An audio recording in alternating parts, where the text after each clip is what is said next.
अस्सलाम वालेकुम गाइस। आज हम दानिश तैमूर के 5 जबरदस्त ड्रामों की फुल एक्सप्लेनेशन करने वाले हैं, बिल्कुल सिंपल और इंटरेस्टिंग वे में। और इस लिस्ट में नंबर 5 पर है हारा दिल। हारा दिल सजना वे, हारा दिल सजना वे। ये कहानी है मोहब्बत, तकलीफ और इम्तिहान की। मोमिना अबरार, एक सीधी साधी मिडिल क्लास लड़की जिसका दिल धड़कता है सिर्फ अरहम अफान के लिए। अरहम अमीर घर का बेटा, लेकिन दिल का सच्चा। दोनों की मोहब्बत बिल्कुल साफ थी, लेकिन उनके दरमियान था एक बड़ा फर्क, स्टेटस का। अरहम की माँ अमतुल और बहन अरीज कभी मोमिना को अपना ना सकें। उनके लिए ये रिश्ता कभी कबूल करना आसान नहीं था। जिंदगी अपनी रवानी से चल रही थी कि अचानक एक दिन मोमिना और उसकी बहन अबीर पर टूट पड़ती है एक खबर। उनकी माँ शगुफ्ता फिर से माँ बनने वाली हैं। ये खुशी धीरे धीरे एक इम्तिहान बन जाती है। घर में टेंशन बढ़ने लगती है। अमतुल के तंज, उसकी बेइज्जती शगुफ्ता को अंदर ही अंदर तोड़ देते हैं। स्ट्रेस इतना बढ़ जाता है कि वक्त से पहले ही डिलीवरी हो जाती है। और फिर वो लम्हा आता है जो सब कुछ बदल देता है। शगुफ्ता अपनी जान हार देती है। एक माँ चली जाती है और पीछे रह जाता है दर्द, गुस्सा और नफरत। मोमिना और अबीर के दिल में अरहम और उसकी माँ के लिए सिर्फ इल्ज़ाम रह जाता है। मोमिना अरहम से दूर हो जाती है। उसकी दुनिया अब सिर्फ एक छोटी सी जान के गिर्द घूमती है, उसका छोटा भाई समी। अरहम सब समझकर भी खामोश रहता है। उसकी मोहब्बत अब भी वहीं है, लेकिन रास्ते बदल गए हैं। इस बीच अबरार अपनी तन्हाई मिटाने के लिए फहमी से शादी कर लेता है, और दूसरी तरफ अमतुल अपनी जिद पर कायम रहती है। अरहम की मंगनी फिजा से करने का फैसला कर लेती है। अब सवाल ये है, क्या मोहब्बत इतने इम्तिहान बर्दाश्त कर पाएगी? क्या मोमिना कभी अरहम को माफ़ कर पाएगी, या फिर ये कहानी भी अधूरी रह जाएगी? कभी कभी मोहब्बत जीतने के लिए टूटना जरूरी होता है। ये कैसी तेरी खुदगर्जी, तेरी मर्जी।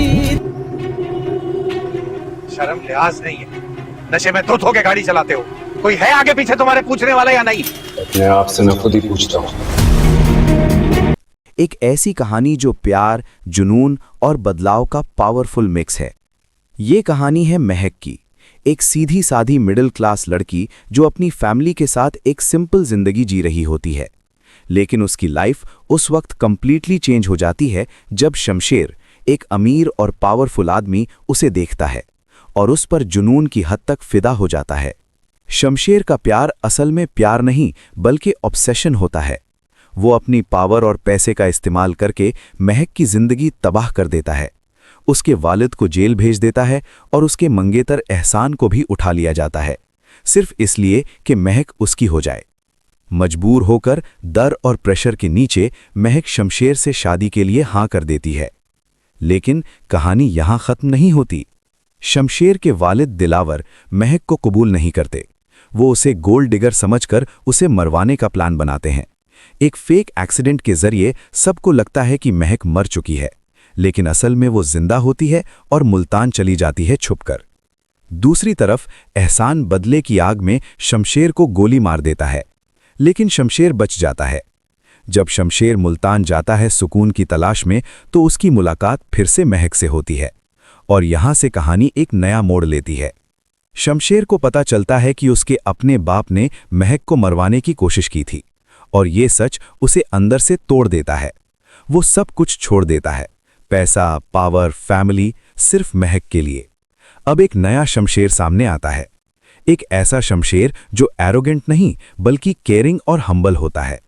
धीरे धीरे महक भी उसकी सच्चाई और बदलाव को समझने लगती है, और उसके दिल में भी प्यार जन्म लेने लगता है।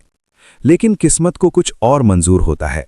जब महक प्रेग्नेंट होती है, दिलावर फिर से एक हिटमैन भेजता है।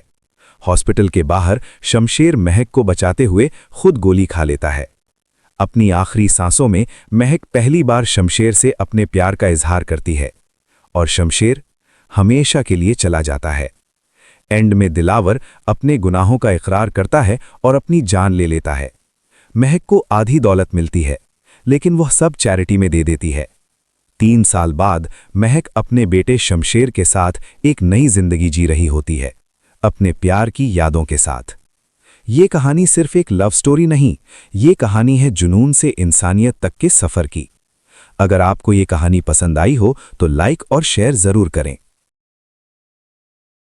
हेलो, सुल्तान दुरानी बात कर रहा आपके पास मेरा नंबर कैसे आया? हूँ। मेरे लिए किसी का भी नंबर ट्रेस करना बिल्कुल भी मुश्किल नहीं होता। आखिर आप चाहते क्या है मुझसे? आपको जानना चाहता हूँ, आपको अपनाना चाहता हूँ। आपको जो करना है वो आप करें। ये कहानी है नगीन और सुल्तान की। दो लोग, दो मुख्तलिफ दुनियाएं।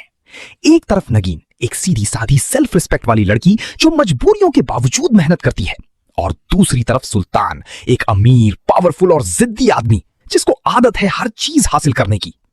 कहानी शुरू होती है जब एक दिन सुल्तान की कार खराब हो जाती है और वो मजबूरन बस में सफर करता है। यहीं उसकी मुलाकात होती है नगीन से। नगीन को एक बदतमीज आदमी का सामना करते देखकर सुल्तान उससे इंप्रेस हो जाता है और धीरे धीरे उसे उससे मोहब्बत हो जाती है। लेकिन नगीन उसे बिल्कुल इंपॉर्टेंस नहीं देती। सुल्तान उसकी अटेंशन के लिए हर हद पार करता है, लेकिन जब वो जबरदस्ती उसे रिंग पहनाने की कोशिश करता है तो नगीन उसे सबके सामने थप्पड़ मार देती है और यहीं से मोहब्बत बदल जाती है जुनून और बदले में। सुल्तान का ईगो टूट जाता है और वो नगीन से बदला लेने का फैसला करता है। वो उसे किडनैप करवाता है, उसकी इज्जत को सोसाइटी में क्वेश्चनेबल बना देता है और फिर सच बताता है कि ये सब सिर्फ रिवेंज था। नगीन टूट जाती है लेकिन हार नहीं मानती। वो नई जिंदगी शुरू करने लाहौर चली जाती है, जहां उसकी मुलाकात होती है हारून से, एक सिंसियर और केयरिंग इंसान। दोनों एक दूसरे का सहारा बनते हैं और शादी कर लेते हैं। इधर सुल्तान भी शादी कर लेता है, लेकिन वो कभी खुश नहीं रह पाता। उसे हर वक्त सिर्फ नगीन याद आती है। फिर एक के बाद एक ट्रेजेडीज उसकी जिंदगी को हिला देती हैं। वो अपने करीबी लोगों को खो देता है और बिल्कुल अकेला रह जाता है। 4 साल बाद सुल्तान वापस आता है और फिर से नगीन के पीछे जुनून की हद तक चला जाता है। इस बार उसका ऑब्सेशन और भी डेंजरस हो जाता है। वो नगीन की जिंदगी में दोबारा दाखिल होता है, उसके शौहर हारून को मैनिपुलेट करता है, मिसअंडरस्टैंडिंग्स क्रिएट करता है, यहां तक कि नगीन की जिंदगी का सबसे बड़ा खुशी का लम्हा भी छीन लेता है। लेकिन इस बार नगीन कमजोर नहीं पड़ती। वो सुल्तान को एक्सपोज करने का प्लान बनाती है और उसे यकीन दिलाती है कि वो उससे शादी करना चाहती है। निकाह के दिन सबके सामने नगीन सुल्तान का असली चेहरा एक्सपोज कर देती है। गुस्से में सुल्तान उसे ले जाता है जहां दोनों के दरमियान आखिरी मुकाबला होता है, और इसी मुकाबले में नगीन सुल्तान को गोली मार देती है। हारून उसे बचाने के लिए ब्लेम अपने ऊपर ले लेता है, लेकिन सुल्तान आखिरी वक्त में सच बोल देता है। आखिर में नगीन और हारून एक हो जाते हैं और सुल्तान अपनी गलतियों के साथ तन्हा ही दुनिया से चला जाता है। ये थी दीवानगी की कहानी, जहां मोहब्बत जुनून बनकर तबाही ले आती है। अगर आपको ये कहानी पसंद आई हो तो जरूर बताएं। उनसे कह दे बुरा कर रहे हैं, वफाओं के बदले जफा कर रहे हैं। मैं क्या कर रहा हूँ, वो क्या कर रहे हैं। 10 साल की उम्र से सर पे कफन बांध के जी रहा हूँ मैं। जो तुम शुरू करोगे वो खत्म ना करूंगा। ये कहानी है दानिश तैमूर के कैरेक्टर कबीर खान और रिया की, जिनकी लव स्टोरी शुरू होने से पहले ही नफरत में बदल जाती है। कबीर और रिया बचपन में एक दूसरे के लिए परफेक्ट थे, लेकिन उनकी फैमिलीज मुबीन खान और सिकंदर खान की पुरानी दुश्मनी उन दोनों के रिश्ते को तोड़ देती है। जो रिश्ता मोहब्बत का होना चाहिए था वो दुश्मनी में बदल जाता है। फिर एंट्री होती है ट्विस्ट की। कबीर और रिया एक दूसरे से दोबारा मिलते हैं, लेकिन इस बार बिना पहचान के। कबीर को रिया से प्यार हो जाता है और जब उसे पता चलता है कि रिया उसके सबसे बड़े दुश्मन की बहन है, उसका दिल टूट जाता है। स्टोरी यहां से और इंटेंस हो जाती है। कबीर और रिया के दरमियान मिसअंडरस्टैंडिंग पे मिसअंडरस्टैंडिंग होती रहती है। कबीर रिया की जान बचाता है तो कभी वो उसी पर इल्जाम लगा देती है। कबीर जेल भी चला जाता है और फिर रिया उसे निकलवाती भी है। उनकी स्टोरी एक लव हेट रोलर कोस्टर बन जाती है, जहां कभी वो एक दूसरे के करीब आते हैं और कभी इतना दूर के सब कुछ खत्म लगता है। फिर आता है villain angle, danger of suspense. Faraz और वाजिद जैसे लोग इनकी लाइफ को और कॉम्प्लिकेटेड बना देते हैं। रिया का किडनैपिंग, कबीर का ट्रैप में फंसना, गोली लगना, सब कुछ इतना इंटेंस हो जाता है कि स्टोरी फुल एक्शन मोड में चली जाती है। हॉस्पिटल सीन्स में रिया का सीक्रेटली कबीर से मिलना और कबीर का उसके लिए सब कुछ रिस्क करना, ये सब उनकी मोहब्बत को और गहरा बना देता है। लेकिन असली प्रॉब्लम अभी भी वही है, फैमिली। कबीर की मां महबीना और रिया की फैमिली कभी भी उन दोनों को एक नहीं होने देना चाहती। वफा और मिन्हा जैसे कैरेक्टर्स भी अपने प्लान्स के साथ आग में घी डालते रहते हैं। रिया कबीर से प्यार करती है, लेकिन उसकी जान के डर से उसे रिजेक्ट कर देती है। कबीर फिर भी हार नहीं मानता। वो हर हाल में रिया को अपना बनाना चाहता है, क्लाइमैक्स और भी शॉकिंग है। कबीर रिया की एंगेजमेंट तोड़ देता है। दोनों भागकर शादी करने की कोशिश करते हैं। फैमिलीज उन्हें पकड़ लेती हैं। फिर भी फाइनली उनकी शादी हो जाती है। रिंग। लेकिन ट्विस्ट यहां खत्म नहीं होता। शादी के बाद रिया खुद कबीर को छोड़कर चली जाती है और डिवोर्स मांग लेती है। कबीर टूट जाता है लेकिन फिर भी गिव अप नहीं करता। कबीर सच का पता लगाता है कि सब प्रॉब्लम्स के पीछे आसमा और सिकंदर का हाथ था। दोनों अरेस्ट हो जाते हैं। फिर एक बड़ा ट्विस्ट, कबीर सीक्रेटली उनका घर खरीद लेता है और उन पर कंट्रोल हासिल कर लेता है। स्माइली। रिया धीरे धीरे सच समझती है और आखिरकार कबीर पर ट्रस्ट कर लेती है और फाइनली वो कबीर के घर परमानेंटली शिफ्ट हो जाती है। हार्ट। ये सिर्फ एक लव स्टोरी नहीं, ये ईगो, रिवेंज, फैमिली पॉलिटिक्स और सैक्रिफाइस की कहानी है। कबीर और रिया की जर्नी ये सिखाती है कि सच और मोहब्बत चाहे जितनी भी मुश्किल आए आखिर जीत ही जाती है। तू ही मेरी चाहत, तू ही फसाद हो। एपिसोड 2 की शुरुआत होती है मिस्टर गाजी और उनकी नौकरानी से, जिसे सायहान अपनी मां का दर्जा देता है। मिस्टर गाजी उस नौकरानी पर इल्जाम लगाता है कि वो सायहान की शराफत का नाजायज फायदा उठा रही है और उससे पैसे ले रही है। वो उससे कहता है कि उसकी बेटी की शादी भी उसकी हैसियत से बड़े घर में हुई है। नौकरानी मजबूरी में कहती है कि वो आगे से ख्याल रखेगी। इसके बाद सायहान घर आता है और देखता है कि चंदा, नौकरानी, बाहर खड़ी है। पहले वो समझता है कि शायद वो मौसम एंजॉय कर रही है, लेकिन जब वो करीब जाता है तो पता चलता है कि वो रो रही होती है। सायहान पूछता है, क्या बाबा ने कुछ कहा? चंदा कहती है, तुम कुछ मत कहना। लेकिन सायहान सीधा अपने वालिद के पास जाता है और उनसे कह देता है कि उन्होंने कभी उसे प्यार नहीं दिया। मिस्टर गाजी जवाब देता है, क्या तुम्हें लगता है मैंने तुम्हारे लिए कुछ नहीं किया? सायहान कहता है, हाँ, आपने मेरे लिए कुछ नहीं किया, और गुस्से में वहां से चला जाता है। दूसरी तरफ खान लाला अपने लोगों के साथ होता है। तभी एसएचओ वहां आता है। वो कहता है कि सरफराज के कत्ल का बहुत प्रेशर है और उसकी वीडियो भी मौजूद है, लेकिन लाला उसे पैसे दे देता है और एसएचओ कहता है कि वीडियो डिलीट हो चुकी है और केस का प्रेशर भी खत्म हो गया है। इधर सायहान अपनी दोस्त के रेस्टोरेंट में जाता है और वहां बैठकर अपने वालिद की बातों के बारे में सोच रहा होता है। तभी उसकी दोस्त, जो रेस्टोरेंट चलाती है, उसके पास आती है और कहती है, तुम फिर अपने वालिद से लड़कर आए हो ना? सायहान हैरान होता है कि उसे कैसे पता चलता है। वो कहती है, तुम्हारा चेहरा सब बता देता है। दूसरी तरफ जकारिया मिस्टर गाजी को बताता है कि उन्होंने लगभग सारी जमीन हासिल कर ली है, बस एक रेस्टोरेंट बाकी है जो एक औरत चलाती है। मिस्टर गाजी कहता है, जल्द से जल्द उस जगह को भी हासिल करो। अगली सुबह जकारिया उस रेस्टोरेंट में जाता है और उस औरत को प्रोजेक्ट के बारे में बताता है, लेकिन वो औरत पूरी बात सुने बिना ही मना कर देती है और वहां से चली जाती है। रात के वक्त हीरोइन अपनी गाड़ी में जा रही होती है। तभी उसकी गाड़ी खराब हो जाती है। वो किसी को फोन करने की कोशिश करती है, लेकिन सिग्नल नहीं मिलता। तभी सायहान वहां आता है और मदद ऑफर करता है। नो थैंक्स, अगर चाहिए भी होगी तो आपसे नहीं लूंगी। लेकिन लड़की मना कर देती है।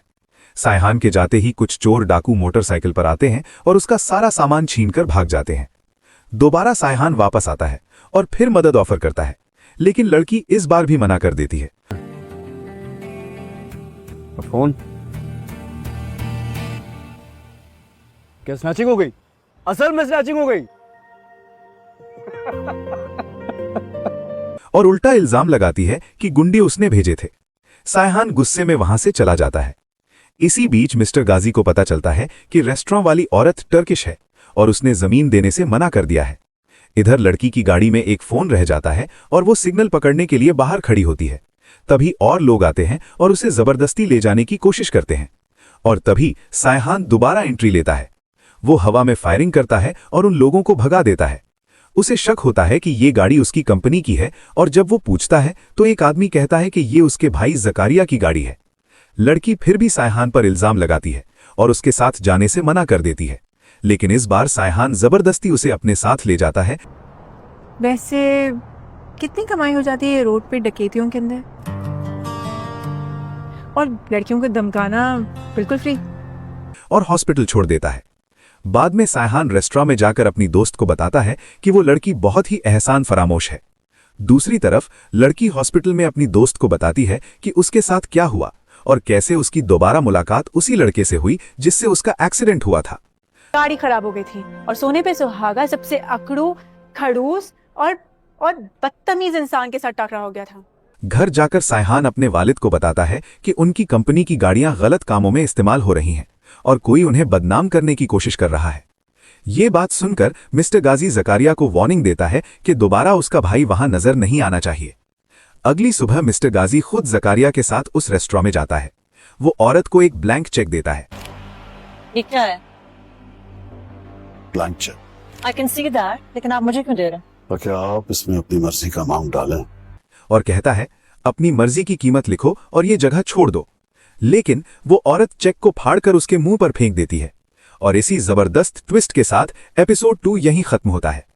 क्या मिस्टर गाजी उस औरत से जमीन हासिल कर पाएगा?